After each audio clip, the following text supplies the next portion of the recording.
pass to Johnson. Johnson still going. Dummies again. Johnson gets it away to Brown. Brown goes in to score. Oh, he's serving it down the touchline. Oh, this is unbelievable. They're gonna win it.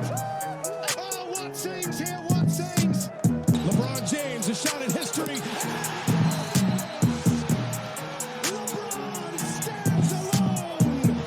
The NBA's all-time scoring record now belongs to LeBron James. All right, how good. Welcome along. The season finale for Searley Talks Sports in 2025. What a year it's been. I'll dive more into that shortly in the podcast Q&A. A couple of you fired questions through about my highlights from this year and plans for the future and whatnot. So we'll rip into that then. There's still plenty of sporting news to get through as well. Some NRL chat. F1, Lando Norris, well done to him. Dan Hooker stepping back into the octagon off a short turnaround in Sydney. Early doors next year. We've got some cricket chat. AFC pumping the Phoenix, the All Whites in their World Cup draw, the Rugby World Cup draw, have a quick gloss over that. What a classic stitch-up that was from World Rugby. Chasing the Fox tomorrow too, so we'll tuck the teeth into that. And of course some NBA basketball chat as well as some NFL as those seasons continue to progress. Before we get into all of that though, just wanted to make a quick shout out around the Bowls Day.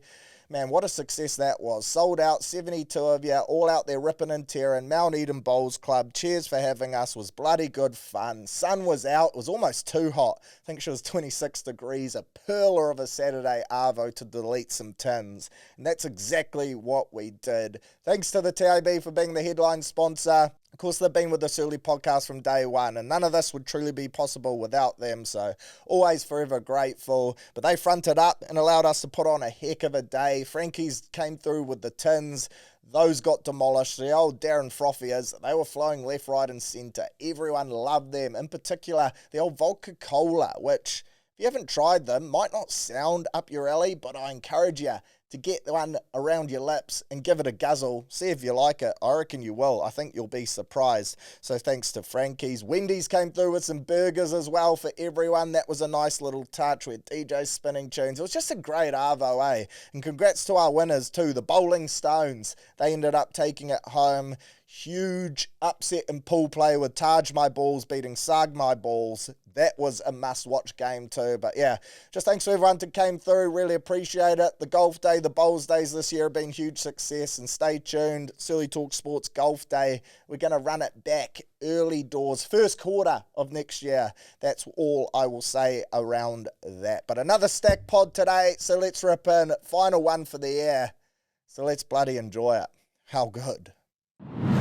All right, bit of a weekend wrap-up, a bit of a sporting smorgasbord. We're just going to cover everything off, basically, in the one break before we then rip into the Q&A and wrap her up from there. So let's get straight into the NRL news. Just a few pieces I want to cover off, of course, deep in the off-season. Still a few things pop up across your desk that are worth chin-wagging about. The first one, Viliami Kikau extends at the Dogs until the end of 2028. That is a massive get for them, and I'm really interested to see the direction that the Dogs go in the future. There's all this chat around their young halves. Now they've got Galvin and Woods. What happens to Matty Burden? Does he move into the centres? Can they afford to keep him too?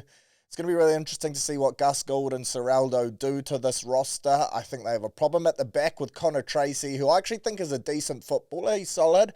But is he going to win you an NRL comp? I'm not 100% sure. I think they'll be weighing up that decision. There's a bit of chat they could push Stephen Crichton back there. But man, Crichton, to me, best centre in the world. So I don't know if you even risk that. So I'm really keen to see what the Dogs do moving forward. And perhaps that opens up the space for Burden to leave, which would be a massive call too. But yeah, salary cap issues are certainly going to affect some of their decisions, but well done to them for locking down Big Viliami Kicks. He is crucial for the Dogs moving forward, 100%. The Tigers, they're in turmoil. CEO Shane Richardson, he's walked away, and man, it's really interesting seeing all the chat out there. Like, I'm not 100% invested in this story, to be honest. The Tigers, they're a basket case, and they have been for a while now. They're not a team that I support, but I thought this year they looked massively improved on the field. You can tell guys like Luai, like Api, like Terrell May, they really do love Benji. And to me, that is the main thing to come out of all of this. I just hope that they can sort out the shit show that they've got going on off the field at the moment, their administration, the divide between the Magpies and Balmain. Like, it is just crazy at the moment. They need to sort that out 100% so that they can try and get some unity on the paddock and lock in Benji Marshall. Because to me, like, if they lose Benj, I think they'd lose Luai and Appy and guys like that. They 100% are there because they love that bloke. They got Dream Buller off contract shortly. He's free to look around too, so no doubt locking him up would be a priority. They've actually got a really good roster for next year, so hopefully they can sort their shit, eh? They just seem like a club that is always their worst nightmare, and just as things start to look optimistic on the field, off the field just continues to fall apart. Of course, they're a merger club. There's never going to get 100% peace, so maybe they need to drop one part of the merger. I heard a lot of people saying the NRL needs to step in and take over because this is a massive catchment area, and they're a powerful club in the NRL, or they should be anyway. They're in a great position in Sydney. They've got a big fan base too. They should be one of the better clubs, better run clubs going round, but apparently the NRL can't get their fingers in there. They've already looked into potentially taking it over, but legally they can't make it happen, so I just hope they get a resolution shortly and that it's the one that Tigers fans want. I see they're potentially protesting this weekend after Shane Richardson left. So, yeah, clearly the fans aren't happy. Again, I'm not across every part of this story and the makeup of the boardroom activities and things like that, but it seems like their ownership group is just their Achilles heel at the moment. So hopefully they can get that sorted and things can continue to look positive for the Tigers, both on and off the field in 2026. Because at the moment, on the field looks all right. Off the field, shambles. So let's watch this space. Ruben Garrick mentioned last week that he was rumoured to be heading to the Roosters. Well, that has now been confirmed. From 2027, he will be lacing up with the boys from Bondi. A great get for them. Apparently now, they've turned their sights to Tino too. And yeah, that is pretty worrying if you're a Titans fan, because it's not often the Roosters come out and say, this is who we're targeting, and then they don't get that player. I just can't see, though, like, I don't think they need Tino. Their forward pack is already stacked. They got these young middles coming through like Nafahu White and co, who to me can be right up there with Tino potentially in a couple years' time. If not, borderline already. Don't get me wrong, Tino, unreal player. But I just think the Roosters forward pack in particular is going pretty well and looks promising for the future. But hey, they've set their sights on him. They've come out and said they're keen. Man, salary cap, like I get that the Roosters always get jokes about their salary sombrero, that Politis can just do whatever he wants, third-party deals, some massive money off the books to make this happen, but player like Tino, right, that's $1 million plus, in particular with the other offers that he's been getting. He's on a shit ton at the Titans. Apparently the Storm are keen. I get that Mark Nwanganetawasi, Daniel Tupou money will be coming off the books.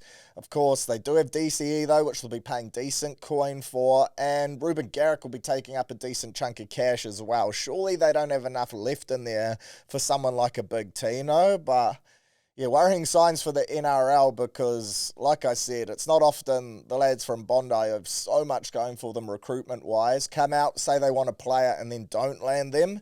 So watch this space. For me, though, I still think if he leaves the Gold Coast, which I think he will, then the Melbourne Storm makes the most sense to me. And they've got, Pep's money now, so they can surely throw a decent checkbook at him for sure. Interesting one too, Keon Kolamatangi, a bit of an update on his recruitment. Story broke earlier in the week that the Dragons, Flanagan, flew him out in a helicopter to Wollongong, so that is the definition of rolling out the red carpet. They are giving him a good old-fashioned wine dine in 69 to try and lure him to St. George Illawarra, and fair enough too, he would be a massive get for them. Initially I thought the Parramatta Eels were in the hot seat and they would be the favourites to grab him, and I think if he's thinking like premierships, wanting to be at a contender, then that would be the way to go for sure, but like, it's hard to say no to a helicopter. Never been in one myself, but just the thought of jumping in one, heading out to Waiheke Island, doing a winery tour, like, geez, you'd be pretty crazy to say no to that. So the fact Flano and the lads have chucked him in a chopper and said, come out, see what the beaches have to offer and let's see if you like it. Like, Wollongong, apparently, pretty nice place to live too. Their club is a basket case. They're pretty shit on the field, but look, if you're getting helicoptered out, then surely you're at least in with a crack. And well done to the Dragons. They've got a shit ton of cap to spend, and they're getting creative in how they want to recruit players, and they probably need to as well. I saw Clint Gutherson, too, just on that, in the gym, dumbbell pressing 60 kilos in each hand. King Gutho, man, like, is there a bloke in the NRL with bigger ticker than him? You see him dominating all their fitness challenges, and then he would be, high 80s, early 90 kg max, dumbbell bench pressing 60 kilos in each hand. What a fucking weapon. Each year I feel like people just underestimate them. He was by far their best player this year. So just a little shout out there to the Gutherino, pound for pound, one of the strongest. He's chucking his hat in the ring. Love to see that shit. But yeah, Keon, the fight to lure him heats up. For me, I would still go to Parramatta, but yeah, helicopter gate could well be the thing that gets the Dragons across the line. In terms of your other sporting news, of course, Rugby World Cup draw went down after last week's pod. Won't touch on it too much. I did want to say, though, like, anytime you can have the number 1 and number 2 ranked teams in the world potentially meet in a quarterfinal, like, what the fuck are we doing? Seriously, like, we have these world rankings, right, and we base the draw off those supposedly. This is a massive cock-up. Like, how can the All Blacks in South Africa be on a collision course for a quarterfinal meeting at a 2027 World Cup in Australia? And that's if both of them win their pool too. Like, I could understand if one finished second in their pool, lost a pool game, and then you would meet South Africa. This makes no sense to me. And I've had a lot of people reply to me because I did a video about it saying how much of a crock of shit it was. I said the Northern Hemisphere teams got the preferred side of the draw. The Southern teams got stitched up. And I still stand by that. A few people hit me up and said, Searley, mate, if you want to be the best, you got to beat the best. We're going to have to beat South Africa at some stage, most likely, so why not in a quarter? And I do get that mindset. At the same time, though, in terms of the spectacle of the World Cup, like, you want the All Blacks playing South Africa in a final. If not, at least a semi-final. A quarter-final, as an All Blacks fan, the thought of the All Blacks going out in a quarters at a World Cup scares the living shit out of me. That would be our worst finish ever, and yeah, I would be semi-embarrassed, but then when you factor in it's against South Africa, it's not embarrassing at all, but the history books won't remember that, right? Everyone will be talking about All Blacks gone in a quarterfinal, and that would be chaos. To me, like, I get you have to beat South Africa at some stage, most likely. Losing in a semi-final, if we did lose to them, would be a way easier pill for me to swallow, but it's an interesting one. Of course, if we don't win our pool, then we would take on England in a quarter, which is no easier. I'm really looking forward to that opening game against Australia. That was a masterclass right there in having a draw, rigging a draw potentially, to have the opening game as a massive trans-Tasman rivalry. And I do think the Wallabies will be a shit ton better in 27 at a home World Cup than what they have been over the back end of this year. I still think there's some big name, potential NRL players and whatnot to join that Wallabies roster that will give them a boost for sure. Plus, they got some young stars there that I still think have plenty more development in their game. But yeah, this is going to be interesting. Shout out to Hong Kong too, in the World Cup for the first time, I think, and they're in our pool. I've actually got a mate in there. He's a fullback. He used to play with him at Northcote. Penitana Smith, one of the greats. He is so excited to come up against the ABs at the World Cup. And, like, that team, I think it has 4 or 5 Kiwis in it at least. They will be so excited. Like, imagine taking on the All Blacks at a World Cup. Half of you would be fucking terrified. Half of you would be so excited, though. And what an opportunity it is for them to rip and tear. But, yeah, that quarterfinal for me just makes no sense. And I do get the logic around what some people are saying. But to me, like, facing South Africa in a quarter, no matter how you try and piece it together and sell it to me, I'm going to be off it. Especially when you're 1 and 2 in the world, like, just makes a mockery of the whole system. Formula 1, well done to Lando Norris, got the win, the young Englishman, and good to see him absolutely send it too. Party till 6 a.m. after in Abu Dhabi, and then ordered Macca's for his championship breakfast, which I love as well. Like, good on the young buck, right? Like, McLaren, they win the Constructor Series too, and to be honest, they were almost their own worst nightmare. Some horrible tactics, some poor running from the head of their organisation. Old Zach almost cost them, but in the end, him and Piastri had bloody good years, and I was hoping either of those two would take it out. Max Verstappen, of course, he did win the final race and make it incredibly interesting, but Lando was able to sneak in third and get the job done. Won the title, the championship, by 2 points, which is pretty elite stuff. And of course, McLaren, we do have this link with New Zealand, so that is cool to see as well. But Yeah, I was just a big fan of Lando's. He was singing Sweet Caroline on someone's shoulders at a nightclub at 5 a.m. Like, anytime you do that, you're a bloody good roost in my books, and I will get around you for sure. So good to see the F1 go right down to the wire. Nice to see a change. I think Max Verstappen's won it since 2019 now, so a bit of a changing of the guard. Like to see that. UFC 325 been announced for Sydney, February 1st, 2026 at the Kudos Bank Arena, Sydney Harbour. Beautiful venue. This is going to be a great card too. Headlined by the hometown hero, the local lad Volk, stepping back in to fight Lopez in a nice little rematch, the sequel to their dust-up right there. There's a new co-main though, and one which certainly perked up my ears. Dan the Hangman Hooker, off a short turnaround, fighting Benoit Saint-Denis, a Frenchman. Saint-Denis, I believe he would probably pronounce it. Nicknamed the God of War, so you got the Hangman up against the God of War. Someone is going to sleep in this fight, surely. Old Benoit, he's ranked 8th in the lightweight division. I think Dan is still ranks as high as 6th. And this looks like a great matchup for him. A good fight. He likes to stand and bang, does Dan. Of course, we all know that. And this Frenchie, he looks like he could be up for it too. So hopefully this will be a good dust-up and one that Dan can win. Short turnaround, but I love this for him. You got to make hay while the sun is shining. He's been in and out with injury. Of course, he's got his 1-minute scraps going on too. But yeah, I'm really keen to see how this fight plays out. Also on the card, Tai Tuivasa. He's back. Looking slim too. Clearly parked the shoeies for a bit, and he's been in the lab training.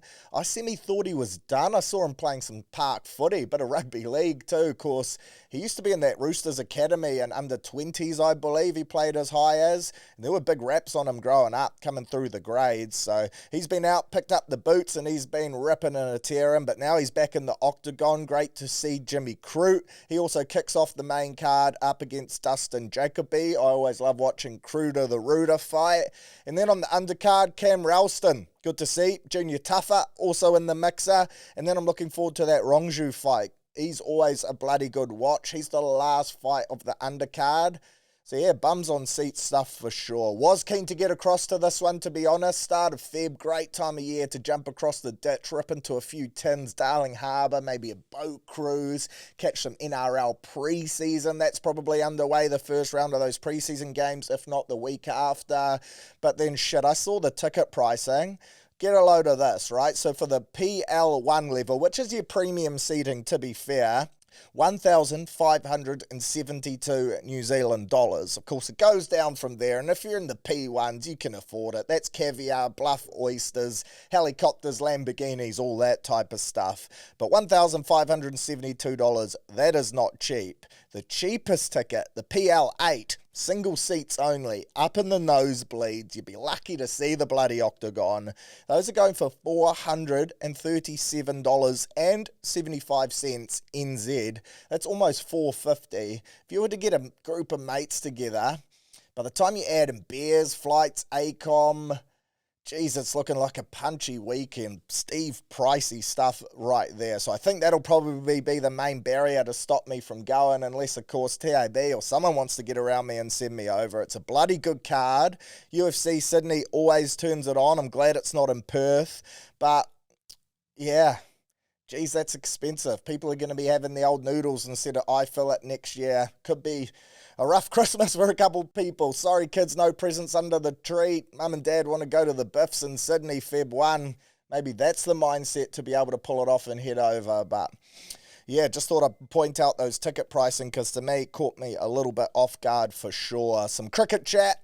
Us up against the West Indies, second test in Wellington actually getting underway just as we speak, recording this early doors on your Wednesday morning. We've won the toss. We've elected to bowl. Mitch Hay and Michael Ray making their debuts. Mitch Hay, Michael Ray, that rhymes, so maybe that played into the selector's mindset.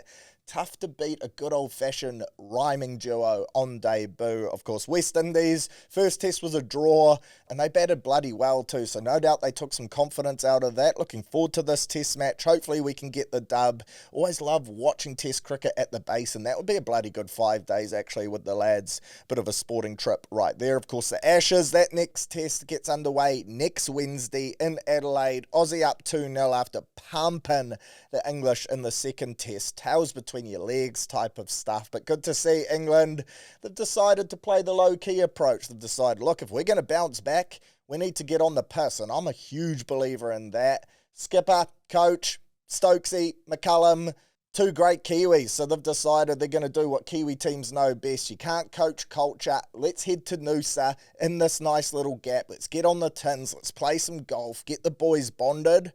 If we can't bet, we may as well have a bloody good time. And if anything's going to save this series, it would be a good old-fashioned bonding session for sure. So good to see them ripping and a tearing. Hopefully it can result in an interesting third test. Adelaide, what a venue too. Yeah, it just screams of an Aussie sweep, which I did predict before the series, but yeah, it's looking like one-way traffic so far. Even though the Aussies, their bowling attack going down left, right and centre with injuries, as long as they have Mitchell Stark on the rack, then I think they will be fine. AFC, 3-1 win over the Wellington Phoenix. They're now 5-0 all-time head-to-head against those losers from Wellington. Good to see. Emphatic dub. The Port going wild. Beautiful arvo up here on your Saturday. Perfect time slot for watching some soccer football. So well done to the Black Knights for getting the job done. All Whites World Cup draw. An absolute doozy. I was pretty fizzed off the back of this one. We're in a pool with the 20th ranked Iran, and we will play them in LA. Then we take on the 34th ranked Egypt in Vancouver, 22nd of June, and then the 8th ranked Belgium. Saving the best till last in Vancouver, 27th of June. That is going to be a Daryl toughie, but look, apart from that, to be honest, like no one's expecting us really to get out of the pool, or around the world they're not. But I am. I reckon this is our best chance to do it, eh? I'd love to see us kick it off with an upset against Iran, who are a bloody good team, massive improvers, but I think if we just rock up and give it a red-hot crack, we are going to surprise some people. I was looking at the TAB earlier. They got odds up, right, for stage of elimination for the World Cup for every team. For us to get knocked out in the stage of 32 is paying $2.70. For us to get knocked out in the quarters, $10. You best believe your boy's going to have a flutter on that $10 quarterfinal option and also on the 32. For us to get knocked out in pool play is the favourite. And fair enough, we're ranked 86th in the world at the moment, but we are capable of punching well above that. It's just something like the last World Cup we went to, we left with our heads held high. And I think we're going to do the same thing again. So up the mighty All Whites. This is another trip and another tournament I'd love to go to next year. There's actually a question about that in the Q&A, so I'll save it for then. But in terms of the draw, I think we did as well as possible, eh? Pretty fizzed off the back of that one. Jai Opataya, what a win for him. 8th round knockout in Australia last week. Wasn't happy with his performance either. The bro is a beast. Like, he thought it took him too long, basically, to knock this bloke out. And the bloke he is fighting, decent fighter too, bit of a journeyman, certainly experienced, and he could take some shots as well as dish a bit of punishment out too. But yeah, that knockout, man, that was one of the knockouts of the year in terms of how clean it was. The bro was just lying on the ground, eyes still open, just out like a light. Pretty brutal watch. But I love watching Jai Opataya fight, and I just hope now that he gets his chance to unify the belts. People stop ducking him. Everyone's scared to fight the bloke, and you can see why. Geez, his gym and training videos look insane too, eh? He pushes himself so fucking hard. What a weapon of an athlete for sure. Chasing the Fox. Can't wait for this tomorrow, actually playing in the Ryan Fox Invitational Pro-Am today, Thursday. Pretty nervous for that. Don't know who my pro is at the moment, but I'm playing with the TAB. They hooked it up, so it'll be the three of us from the TAB and then our pro. Man, that is going to be huge. Never played Royal Auckland. Am pretty bloody nervous, though. Of course, there's going to be people around, a bit of a gallery, that first tee box. Fuck me, I'm going to be shaking, that is for sure. But looking forward to the experience, getting amongst it. How good would it be if my pro was Foxy too? Fuck, one can only dream. And then, of course, chasing the Fox tomorrow, Friday. Fingers crossed sun's out. And that one, I'm not working that this year, thankfully. Shout out to Chasing the Fox, though, for hooking up some tickets. And, of course, the TAB for doing the same. But you're looking forward to just having a few tins and getting amongst it, enjoying it. It really is one of the great single sporting events here in New Zealand. I think there's still some GA tickets available. So if you're not going, but you are keen, make sure you cop them. You won't regret it, man. It truly is one of the great arvos in New Zealand sport. You get to walk the fairways with some absolute legends and icons of New Zealand, not just sportsmen, media stars, and then there's a fuck ton of professional golfers this year, and I think that's reflected in the TAB odds, to be fair. When you look at the last couple years' winners, they are paying massive money to win it this year, and the format has changed, which has made it harder for these celebrity teams. But when you look at the outright winner market on the TAB, no surprise, Ryan Fox, Dan Hillier, your favourites at 250. Both in bloody good form at the moment. Hillier in particular, back-to-back top 10 finishes in Australia. He is striking a Pro V1 as good as anyone in the world at the moment. So 250 for them. That's actually bloody good money, eh? I reckon that's overs. After that, you've got Kaburi and Luke Kwan. They're your second back favourite at 375. Nick Voke and Taco Golf at 450. They're a good duo. Ben Campbell and Mac Boucher at $6. Mac, one of the nicest blokes you'll meet. Was lucky enough to have a combo with him last year. If you don't follow him on Insta and you're into your golf, check him out. His trick shots and just the way he slings it, man, it is beautiful to watch. Then Team She Loves Golf is next at $9. Team Black Caps, led by Mitch Satner, old Satner Claus, at 19s. Bit of value around that, in particular for a top 3 finish, if you wanted to jump on them at that market. They are paying $4 for a top 3er. There's some bloody good golfers, of course. Golf and cricket crosses over really nicely. Then Team Manuka Dr. Legends, $21. Michael Campbell in that, alongside Carlos Oldberg and Eric Murray. I'm keen to see how Carlos goes swinging the sticks, eh? Team Classic All Blacks, $51 to win it. They'll be led by Christian Cullen, who's a bloody handy golfer. I think Ngani Lau Mape and Kieran Reid also in the mixer. Kieran can read a putt, that's for sure.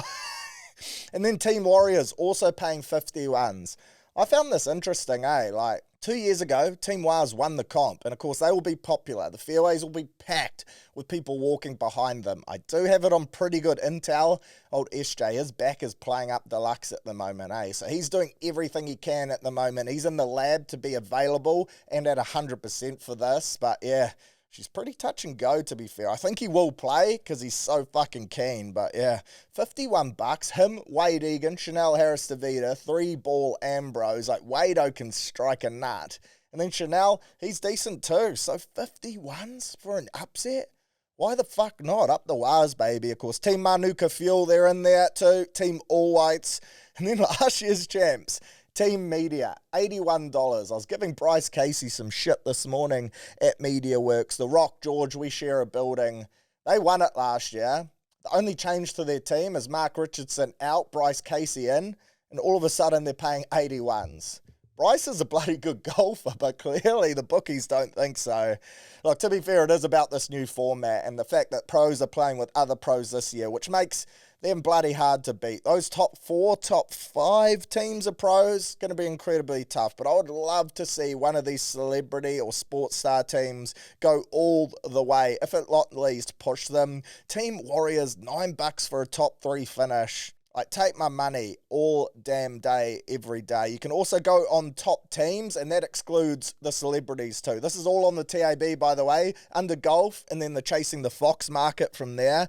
Team She Loves Golf, that is your top team favourite at $225. The Warriors at $12. Of course, I'm incredibly biased, but man, I'm going to be all in, eh? Why not? Let's ride home the lads. I like how the players can actually bet on this themselves too. Opens up the potential for match fixing, but yeah, I rate it.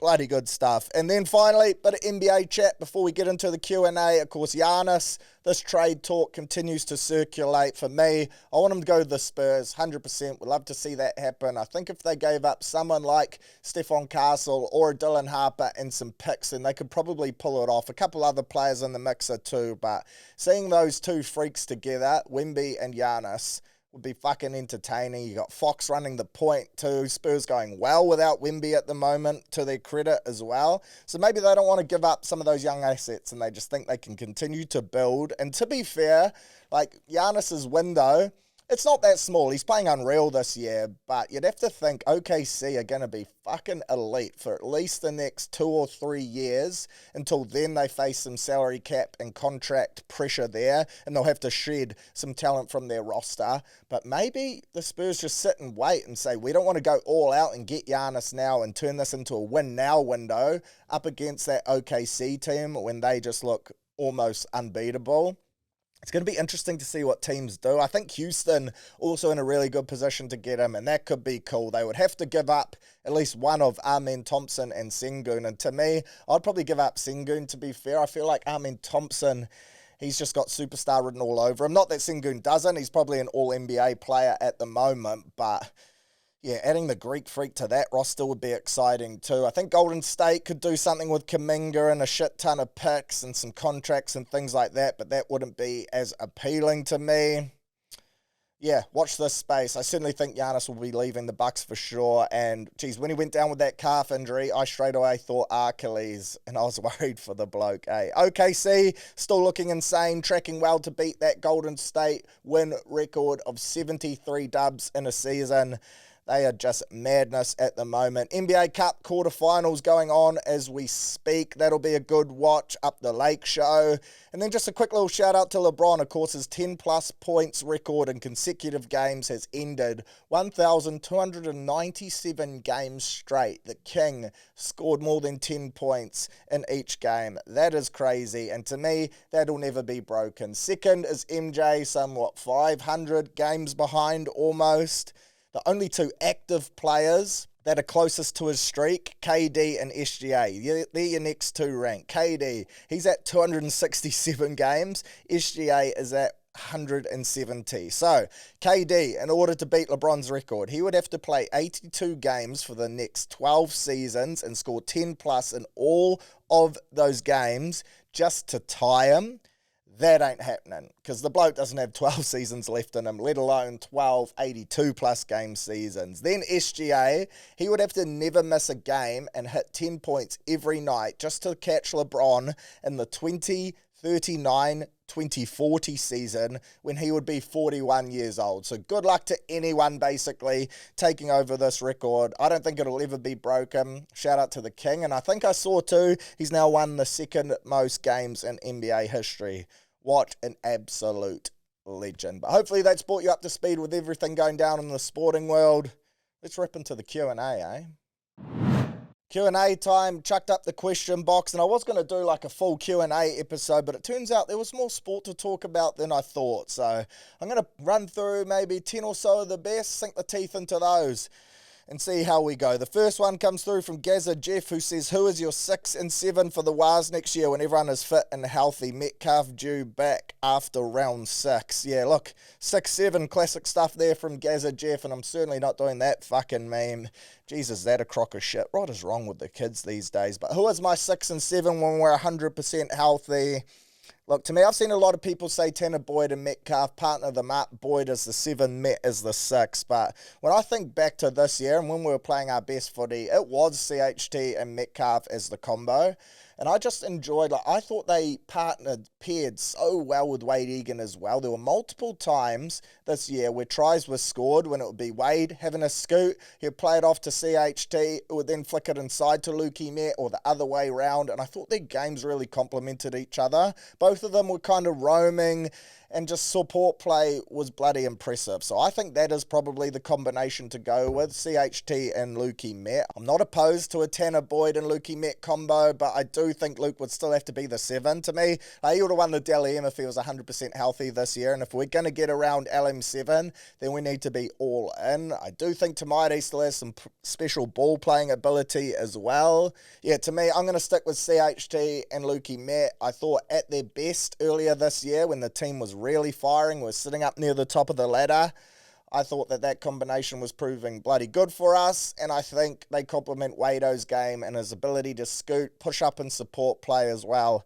I thought that was pretty impressive to see from those three. So personally, I'd probably just stick with that. Tanner Boyd, him and Tomato Martin running shit in the cup. You got Jet Cleary, Lukey Hansen. Fuck, we've got some halves, man. But yeah, for me, that's probably the preferred combo so far. But let's see some preseason form, eh? Let's see how the lads show up and play at that time of year. Next one, Connor Wright says, what's the haps at Northcote? And Taylor CG says, will you lead Northcote to glory next year in your new coaching role? So we may as well combo those together. So what's the haps at Northcote? Yeah, look, I've been announced as a backs coach for the Northcote Prems next year. So Shout out to my wife. I think she thought that now that I'm not playing, I've announced the old retirement, hung up the boots, that we wouldn't be spending as much time at Harvey Wright as we have been for the last, 14 or so years. But turns out, to be honest, we'll probably be spending more. So, yeah, they've managed to rope me in. I do love the club, of course, love club footy. Most importantly, though, I want to see Northcote in a good place, and I don't want to leave the lads, so this was a great way to do it. Of course, last year's coach, Rahul Das, he decided to depart, so there was a spot there. So I decided to take it. And to be fair, there's 3 of us in the coaching group so far, a 4th still to be added, believed to be confirmed next week. So it's a nice little makeup, good bunch of lads, and I'm really looking forward to it, Something a little bit different, but a great way to still be involved with the team, still get invited to the court sessions, which is crucial for me, and I didn't want to be a judge. I wanted to be bums on seats, on the bus, neck and piss with the lads, so this was still a great way to do it, and I'm excited about coaching, Look, dip the feet in over the last couple of years, you're almost a player coach in some aspects. Whenever you're in a leadership role, you have a fair bit of say in what's going on. But really excited to just jump straight into that world now, help some of the young bucks coming through as well across the various teams. There's a great crop of young lads coming through at the moment. So I'm excited about the future of the coat. And some of the players we have in the team next year, I reckon we're going to be a bloody good side. Of course, Shaw, Tacky, your powerhouses, they're out trying to poach everyone. So that'll be interesting. But yeah, up the mighty coat. Can't wait for next year, and good to see lads ripping in early at pre-season too. Shout out to the Warriors too. Commented on my coaching announcement post saying good get. Really appreciate that. Up the fucking wires. Maybe we can be that new feeder club for the Warriors. Send some of the young talent through the coat and then into the wires. That would be great recruitment for the club. But if you are a young player out there looking for a new club, maybe you've just finished high school, or you're not happy at your club at the moment across Auckland, whether it's Harbour or Auckland Comp, reach out. Would love to talk to you. Coat recruitment, baby. Let's get it going. I'll certainly be using George FM. I'll be using every platform I can to try and lure players 100%. Next question, Oscar says, when are we signing Nafahu White? Fuck, if the Roosters want Tino and they have to release Nafahu, then shit, that'll be a great get for us. Of course, Kiwi lad, I'd love to see him at the Wars. Boys with Aaron Clark. The bloke, I reckon, is a genuine superstar. He's going to be one of the best medals in the game over the next couple of years. If he's not already, top 5, top 10 off the back of his form for the Kiwis. And that was off the bench too. I can't wait to see what his ceiling is. Talented ball player, physical, PCM's a doom. Fuck, I'd love to get him at Mount Smart. He'll be right up the top at the moment for me, for players I would like to see us recruit. Him and Keanu Keeney would be, geez, that would be exciting stuff, 100%. But love your thoughts there, Oscar. Would pay big bucks to see that happen. Nick Nath says, how does 10th spot in the EPL look? Look 4 spots up. The best team to support is there. And, of course, that is Man United, who he really gets around. Yeah, 10th. It sucks. Slot out. I've said it before. Now he's cut Mo Salah as well, one of our greatest players ever. It's all just turning into carnage. And I have no doubts that Mo won't be at the club for much longer. I reckon he will be out if they don't get rid of Slot for sure. But yeah, it really hurts to see Liverpool struggling this bad. Of course, under Klopp, the GOAT. Man, we were right up there, top of the pops and everything. But this year has been a real struggle. So to be honest, it's made for tough watching, and it really pisses me off checking the leaderboard. So, yeah, well done to Man United. They're going good up there in 6th. I think Arsenal are going to be bloody hard to beat. Man City hot on their heels too. Good to see Aston Villa punching up there in the top 3. But, yeah, Liverpool, man, really does bust my balls seeing us really struggling at the moment. A Daryl Tuffy, that is for damn sure. Next one, top sporting events on your bucket list in 2026. Know you've mentioned a few times across the podcast, but can you give us your top 5 or so on the Searley wish list for next year? Great fucking question right there. So let's go through it. The old wish list, geez, does she run deep, to be fair. I've kind of split it up into realistic and then wishful. So my realistic, I've already locked in Origin, so I'm looking forward to that. Game 1 in Sydney, that is bucket list stuff for me, a mighty Blues fan. So to go to a game in Sydney, the opening game of the series, Game 1, I'm looking forward to that. Magic Round, that's a must-have on the calendar every year. If you didn't get tickets, unlucky else. It truly is rugby league heaven. Can't fucking wait for that. Get me back to the Caxton ASAP. And I can't wait to see us pump the Broncos on the Sunday and spoil their party. In terms of realistic things I'd be keen to hit next year, that Rugby League World Cup would be a doozy. That opening game, October 15th, I think it is, in Sydney or Brisbane, one of the two against the Kangaroos. Going to that, and then the semi and the final would be huge fizz. So hopefully I can make that happen. The Boxing Day test, this is in no order by the way. The Boxing Day test up against the Aussies in Melbourne, just sinking tins there. That is bucket list stuff. And you best believe I'll be doing everything I can to make that one come to life. There'll be fucking huge scenes, man. Always wanted to go to one, and the fact now that the Black Caps are playing in one, incredibly rare, then I think we've got to make that work. NFL in Melbourne, that would be cool, just to experience an NFL game. Been to the States a couple times now. Was lucky enough to be there earlier this year, of course, for the Wars. Went to an NBA game in LA, but didn't make it to an NFL game. It was the off-season, so that would be cool to tick that box. And the Formula 1 in Melbourne, I reckon that would be a sick event. Like, live golf and stuff. There's plenty of good shit in Aussie right now. But yeah, the Formula 1 in Melbourne, expensive to get to, so probably unrealistic. Ticket prices, ACOM, through the roof.